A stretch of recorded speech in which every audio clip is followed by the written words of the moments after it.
Tema khotbah saya hari ini, apakah yang ada di tanganmu? Kenapa fokusnya kepada apa yang ada di tanganmu?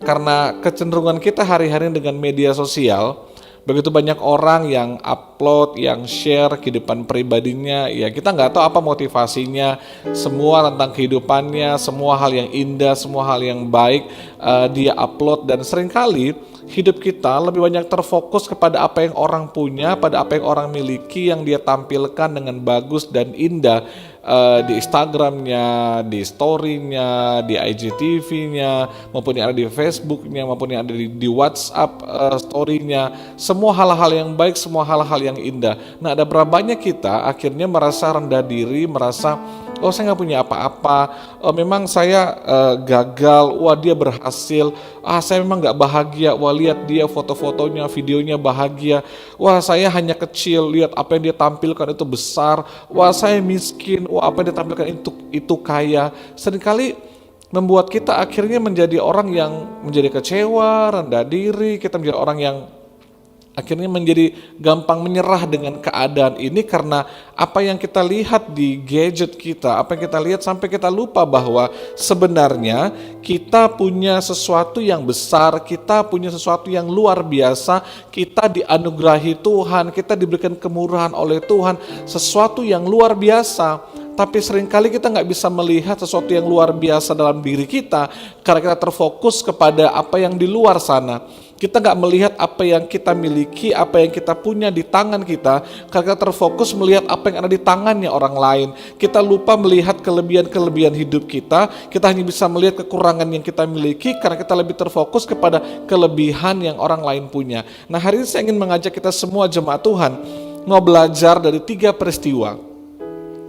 Yang pertama, mari kita lihat sama-sama dalam kitab Keluaran pasal yang keempat, ayat yang pertama sampai dengan ayat yang kedua. Apa yang ada di tanganmu? Cuman tongkat, hanya tongkat. Tongkat apa yang saudara punya? Yang saudara pikir mungkin itu terlalu kecil.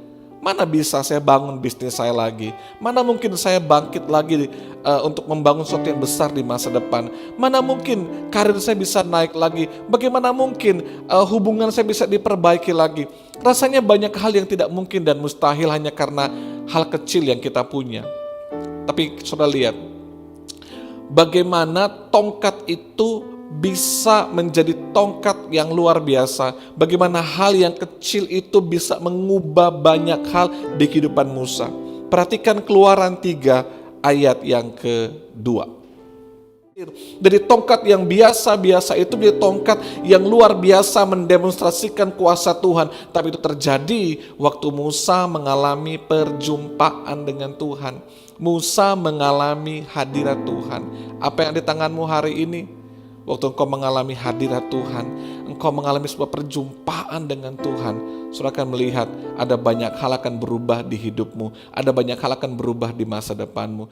Kedua, peristiwa waktu Daud sedang berhadapan dengan Goliat.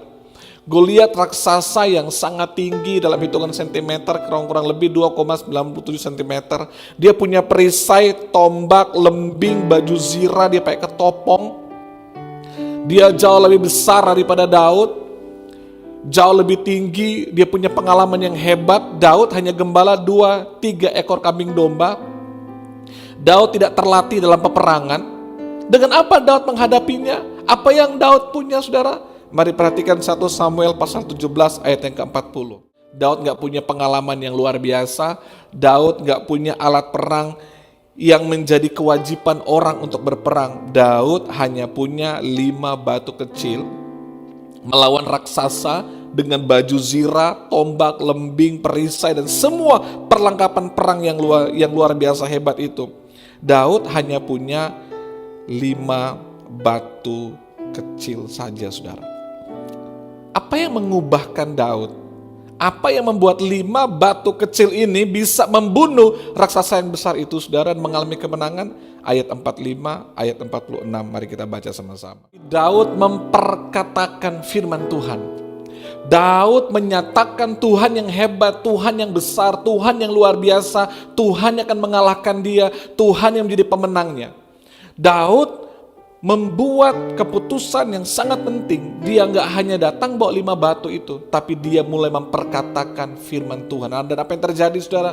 Waktu firman Tuhan itu diperkatakan, maka firman Tuhan akan mengerjakannya. Hanya dengan batu kecil itu, saudaraku, membunuh Goliat, menghancurkan kepalanya, tepat di kepalanya, itu menghancurkan kepalanya, dan dia mati, dan orang Israel mengalami kemenangan yang luar biasa.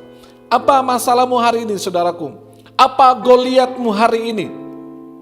Dalam rumah tanggamu, dalam bisnismu, dalam karirmu, dalam kehidupan pribadimu, saya nggak tahu apa Goliatmu hari ini. Sebesar apakah dia menakutkan saudara mungkin. Dan hari ini kau sedang melihat dirimu, aku nggak punya apa-apa. Engkau nggak punya baju zirah, engkau nggak punya lembing, nggak punya tombak, nggak punya alat perang, nggak punya pengalaman. Rasanya kau begitu kecil. Dengar hari ini, jangan menyerah, jangan menjadi lemah.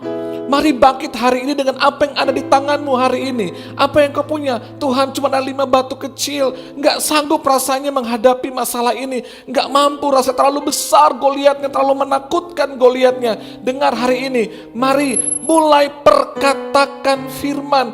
Katakan, ucapkan dengan iman, Tuhanmu yang besar, Tuhanmu yang hebat. Dia Allah penyembuh, Dia Allah yang mengubahkan, Dia Allah yang sanggup membuat yang tidak mungkin menjadi mungkin. Dia mampu menyembuhkan bahkan sakit yang parah sekalipun. Dia sanggup membangkitkan yang mati, saudaraku. Dia mampu membuat yang tidak mungkin menjadi mungkin. Mulai katakan firman, ucapkan firman, perkatakan firman, ucapkan firman. Maka firman itu akan terjadi, mengubahkan keadaan saudara, akan membuat saudara mengalahkan Goliatmu. Bukan kekuatan kita, tapi Tuhan. Bukan kemampuan kita, tapi Tuhan. Mungkin kecil kekuatanmu, tapi besar kekuatan Tuhan. Peristiwa yang ketiga, mari saudara lihat dalam kitab Injil Yohanes pasal yang ke-6, ayat yang ke-9 dan ayat yang ke-10. Tadi Musa menghadapi ketakutannya, yang dia punya cuma tongkat. Tadi Daud menghadapi raksasanya, dia punya cuma 5 batu kecil.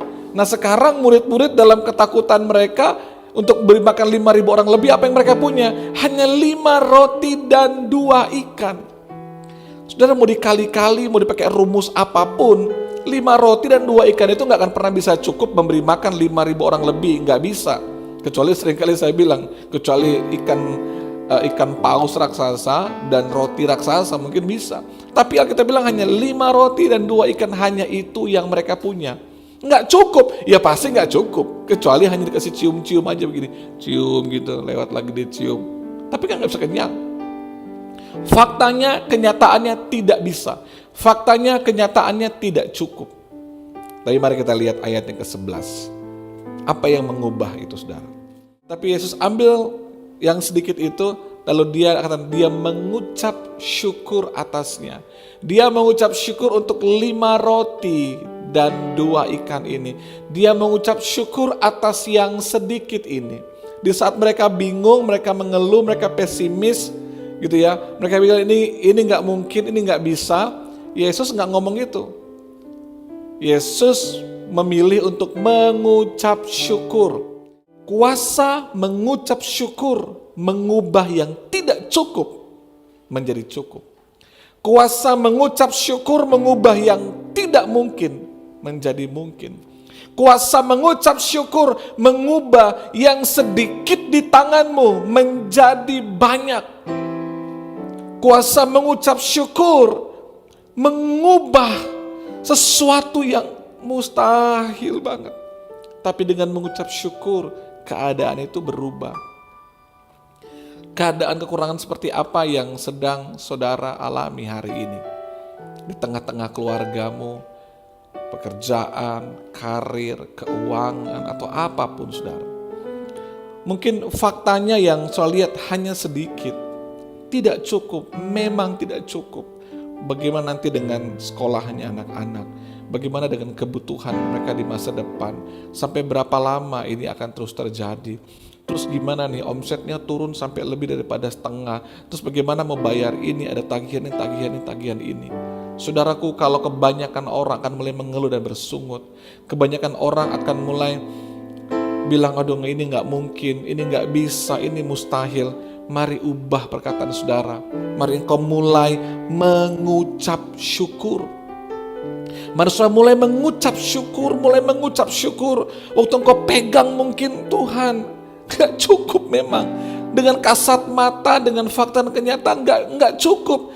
Tapi mari mulai saudara angkat sama Tuhan, mulai mengucap syukur. Bilang terima kasih sama Tuhan, mengucap syukur untuk mujizat, mengucap syukur untuk pertambahan, mengucap syukur untuk kelimpahan yang akan terjadi. Mulai mengucap syukur, maka saudara akan melihat mujizat Tuhan terjadi bagi hidup saudara. Saudara akan melihat yang tidak cukup itu jadi cukup, bahkan lebih, bahkan bisa menjadi berkat bagi orang lain. Untuk kalau mulai mengucap syukur, saudara akan lihat mujizat. Puji Tuhan, dengan firman Tuhan hari ini saya berdoa agar kebenaran ini, agar firman ini menguatkan saudara semua. Ingat baik-baik, saya ingatkan, alami hadirat Tuhan, alami pengurapan, alami perjumpaan dengan Tuhan, perkatakan firman Tuhan, dan mulai mengucap syukur. Maka kau akan melihat apa yang sedikit di tanganmu, apa yang sederhana di tanganmu, apa yang terbatas di tanganmu, Tuhan ubah jadi tak terbatas, menjadi besar, menjadi luar biasa, dan hidupmu diberkati Tuhan, menjadi kesaksian di tengah-tengah keadaan ini. Mari kita berdiri sama-sama, dan kita akan berdoa untuk firman Tuhan.